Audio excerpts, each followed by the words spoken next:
Hello everyone, it's SpawnPoiint and today we are finally unboxing the A95K, which is Sony's latest QD-OLED TV. This has had a lot of hype over the last few months and on first impressions I can see why. It's bright, vibrant and ticks all of the boxes that we need for gaming. It even has an added feature that not many other TVs have. Well, today I'll get this unboxed and set up, then we'll go over the specs and features, design, picture quality and how it looks for gaming. The next week I'm going to do a full review followed by a comparison of this year's 2022 OLEDs. Now that includes the LG C2, G2 and Samsung's S95B.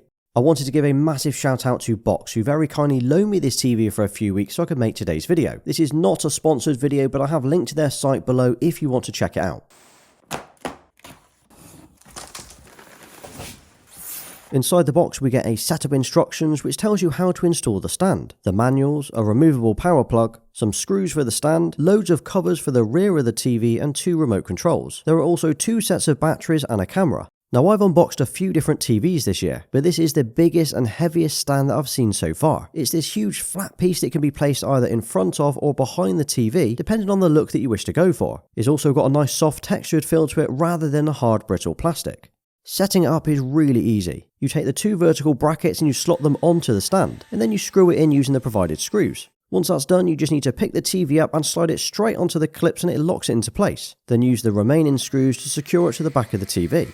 Okay, and here's the back of the TV, which has this grid-like pattern to it. This is totally different to the ultra-thin metal OLEDs that we've seen over the last couple of years. Material-wise, it looks and feels like a hard plastic rather than metal. On the left side, we've got the port for the power cable, and it's great to see that it's removable, so it's ideal for feeding through your wall or your media unit. Then on the right side, we've got all of the available ports. So we have 4 HDMI ports, 2 of these are HDMI 2.0 and 2 are HDMI 2.1. Then one of these are actually labelled eARC. So although that's great if you're using a soundbar or an AVR, it does unfortunately take up one of your HDMI 2.1 ports for your AVR. Then we've got a LAN port, an optical out, aerial port and a USB port for recording or viewing content. There's also a center channel speaker port and another USB port. Then underneath that we've got a physical mute button for the microphone so it can be toggled on and off.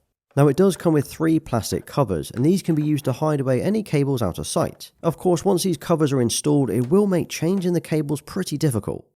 Now you might have noticed this little port at the top of the TV. Well, this is for the included camera that can be fitted. It adds chat functionality and a few other ambient modes. But to be honest, I would be very surprised if many people actually install and ever use this. Then in the middle we have the 300x300 VESA screws. And this is if you would rather wall mount it instead of using the provided stand. And here are all of the dimensions of the TV which might help you decide if it will fit in your own setup.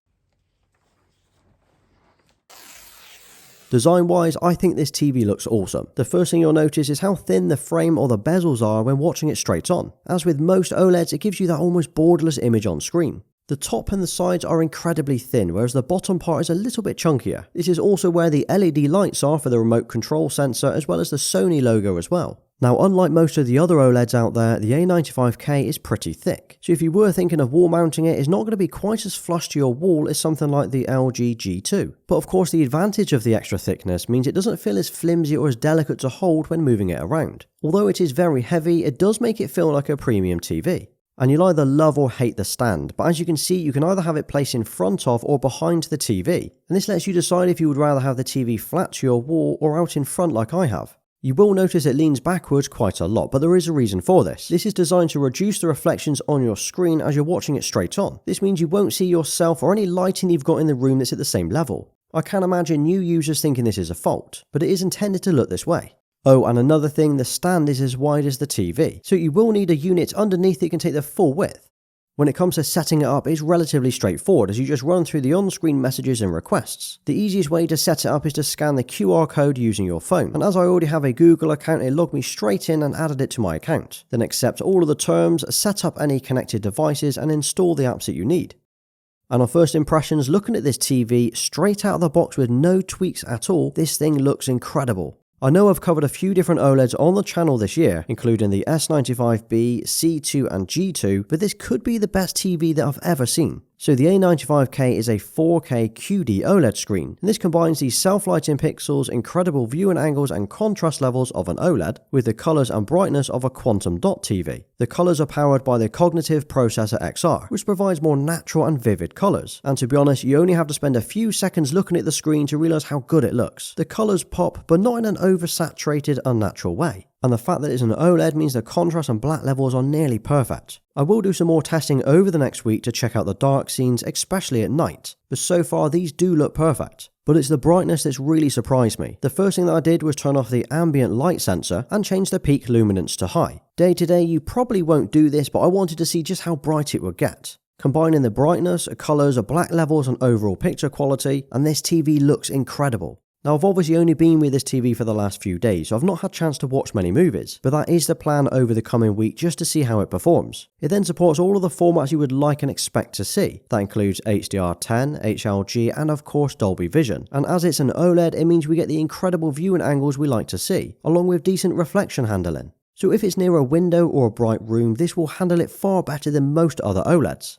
And when it comes to gaming on the A95K, it ticks all of the boxes that we'd want and expect to see. So that includes the HDMI 2.1 ports which support 4K and 120Hz. On top of that we get VRR and ALLM. This is limited to just 2 of the 4 ports though, so if you wanted to plug in say an Xbox and a PlayStation 5, well you've already used both of those ports. Then if you did want to run a soundbar or an AVR for your external speakers, well you would now use one of those 2 ports so you could only have one console plugged in. But from a gaming point of view, this TV is a beast. Motion looks great, HDR looks awesome, and the fact that it has VRR means it obviously works perfectly with the PlayStation 5 and the Xbox Series consoles. It also has something called Auto HDR Tone Mapping, which is the first TV that I've used with this feature. It means once you plug in your PlayStation 5, it will automatically adjust the HDR settings to get a near perfect picture. I'm actually happy with the settings enough that what you're seeing on screen now is 100% automatic settings with no tweaks at all. And if you were thinking of using a TV like this for gaming or competitive gaming, it does have an incredibly low input lag at just 10 milliseconds, so lag is practically non-existent. And although it's clearly capable of being an absolute gaming beast of a TV, there doesn't appear to be any kind of dedicated gaming menu. I've been so used to seeing LG's and Samsung's gaming hubs that I was surprised to see there isn't one for the Sony. So although it's not an issue and it doesn't take away any of its capability, it would have been nice to have seen things like the FPS counter on screen at a click of a button.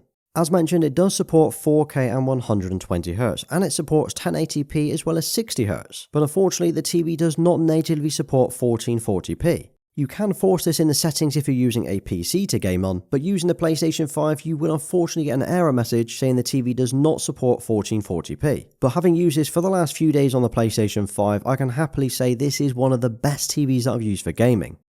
As for the UI and the overall look of the menus, I really like it. It's running on Google TV and the main home screen has a kind of a tile format. It's where all of your apps are displayed. It then shows all of the movies, TV shows and trending series that you might want to watch. For me, this UI is the perfect mix between an LG TV and Apple TV. It's clean, easy to use and is very, very fast. At no point during my use so far has it slowed down or lagged out on me. And switching between inputs brings up this navigation across the bottom, and if you bring up the sidebar you can view some additional settings as well. From a user-friendly point of view, this is definitely one of the easiest systems to use.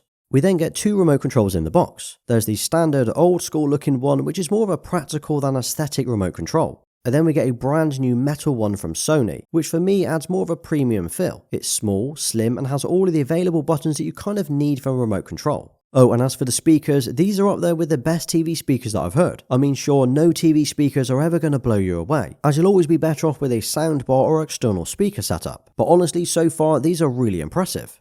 For me, the A95K on first impressions is quite possibly the best OLED TV that I've used in 2022. It's bright, vivid, and packs all of the gaming features that I could possibly need from a TV, as well as some extras including the Auto HDR for PlayStation 5. Next week I will do a full review on this TV as well as covering it in more detail, but any questions or examples you would like to see, just let me know and I will try to cover those too. Then I'll be doing a comparison between the A95K, the S95B, and the G2 and C2 OLEDs from LG, giving the pros and cons of each and which one that I would choose as my overall favourite in 2022. Now drop a 2022 OLED in the comments and I'll give you a thumbs up for staying right till the end. And if you did enjoy today's video, check out my Samsung S95 review video next. Thanks for watching, please like, sub and follow me on Instagram and Twitter. Until next time.